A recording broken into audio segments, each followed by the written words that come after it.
Hello and welcome to my channel Story to Satori.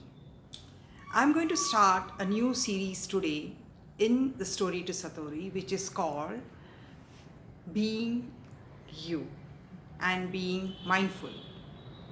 So, what I'm going to do is I'm going to create videos, and very regularly I'm going to post them twice in a week or maybe more. But twice is what I'm really looking at to start with. And this is going to create a kind of space for my viewers.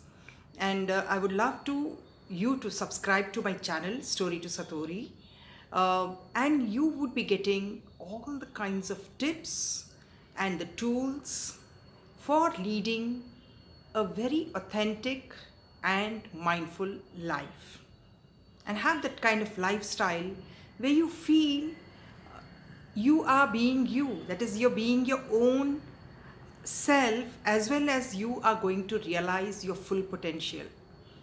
So the key to really unlocking your potential is to connect to your own self and to connect to the whole world. And when you connect to yourself, you're going to connect to the whole world. When you feel there is a kind of a disharmony inside you, it's natural that you won't feel connected to the outside world, because everything starts with you. So I welcome you on board into this kind of a journey with you. So let's start with how we need to lead a kind of mindful life or a lifestyle. To begin with, think about what are your stresses right now. Most of us go through the stresses of the mundane living, the day-to-day 9 to 5 jobs, having those long hours at a desk, not able to move around, or not even having that the time to spend with our families and with our own selves. And we have long hours to travel, and these are all the stresses. So is there a way out of this? Or if there is no way out of this and you are bound to do this, you have no other choice, then of course you need to have a look into it and think, what can you possibly do so that you actually start feeling de-stressed? And mindfulness is a tool which helped me a lot. Let me tell you a bit about myself. I am a mindfulness coach and have almost 2 decades of experience coaching in corporates. I had several clients coming from different IT companies as well as in other industries, and most of the people that I coached were coming from management level, senior managers, middle level managers, then the new managers, as the high potential executives, as well as the freshers. That's where I started my career, training and coaching freshers. So I have actually seen them go through a lot of this kind of a stress, as well as I myself experienced stress a lot, because I had this same kind of a 9 to 5 lifestyle, and I had to travel in India and sometimes abroad and sometimes all over, I mean pan India, and they were pretty stressing because of the long hours, the tediousness of the job, and not having more than the job per se. I loved my job. I love to be on stage. I love to talk to people. I love to communicate. I love to connect with people.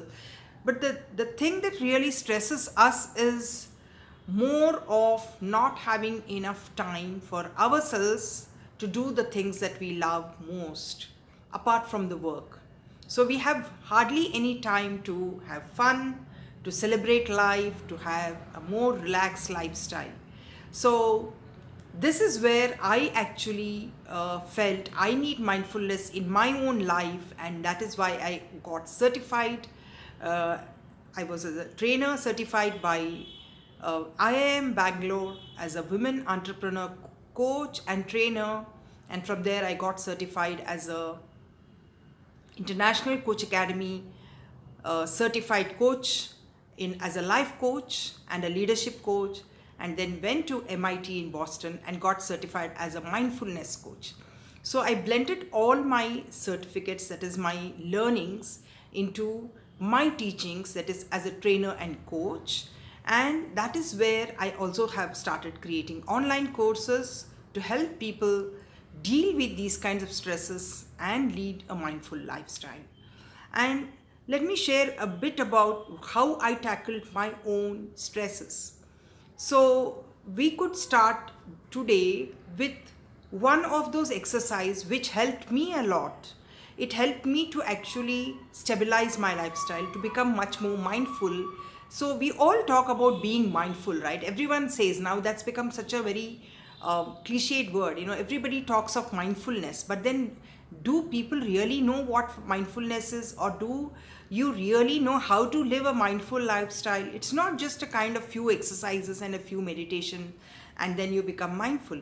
So I have actually gone there, lived it, practiced it on myself, and have been actually experimenting, researching things, and I'm coming out with newer and newer tools and techniques. So let me share one tool today so that you will benefit from that. Now, we all go through a lot of these times, stressful times, when our minds are really jam packed with those thoughts. They come like as if, we have that when there is a traffic jam on a road, how these, you see all the a lot of traffic going at one time. There are crisscrossing, and then they have so much of noise, there is overwhelm, people are honking their horns, and then there is so much stress for the driver, for the passers-by, for everybody, even the passenger sitting at the back, even they cannot relax. So similarly, we experience this kind of a traffic jam of our thoughts. And we all have these situations when we feel so very lost, confused, confounded, and this was happening for me. So I just started practicing a mindful exercise which is called mindful observation of your own thought, and along with that your own breath.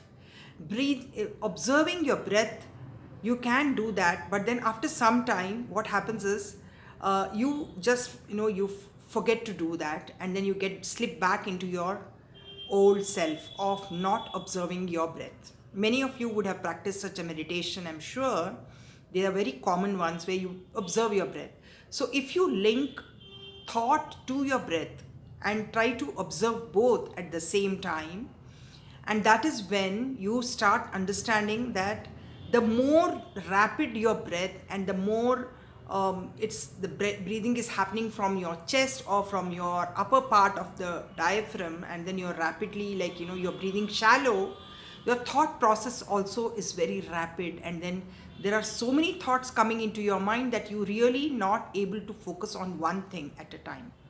So if you start practicing just observing, it is difficult in the beginning, but then as we go through these series of videos, and you will really learn how this can help you in your being very calm and serene and stabilized. So let's do this meditation. Just close your eyes and take a deep breath and let go. Take another deep breath and slowly let go. Another deep breath and let go. And as you are breathing deeply and letting go of that, observe the thoughts that come into your mind. If there are many thoughts, just observe them without judgment and without any analysis as to why they are there or what are they. Just observing them itself will create a little space in your mind. And if you don't have any thoughts, even that is okay. You can just keep observing that empty space in your mind if you don't have many thoughts. And if you have just a few thoughts, even that is okay. So just do it for a couple of minutes, that's it. And slowly open your eyes. So this exercise, you can do it as many times in the day, as much as you want. What happens when you keep doing this practice is, it becomes a habit.